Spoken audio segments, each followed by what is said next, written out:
అంతేనా? 5, 4, 3, 2, 1. Ready? Ready. Hey hello. So final గా ఆహాలో రావాల్సి వచ్చిందన్నమా నువ్వు ఇంటర్వ్యూ చేయడానికి. మాకు బాబా చేసావురా, మనం చేసాం కదా షోస్. చేసావు, మాకు సినిమా కోసం ఎక్కడ చేసావు ఇంటర్వ్యూ? నువ్వు ఒక ఇంటర్వ్యూ చేయలేదని, అందుకనే నేను వచ్చేసా. ఆహాలో ప్రీమియర్ అవుతుంది కాబట్టి నేను వచ్చేసాను. Thank you ma'am. Thank you Ravikanth గారు.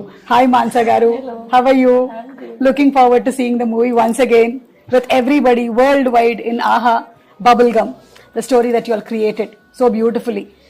అంటే ఈ జెన్జీలో ఉండేటువంటి కాన్ఫ్లిక్ట్స్ ఏంటి, ఎలా డిసిషన్స్ తీసుకుంటున్నారు, ఒక్కొక్కరు డిసిషన్ ఒక్కొక్కలాగా ఉంటుంది.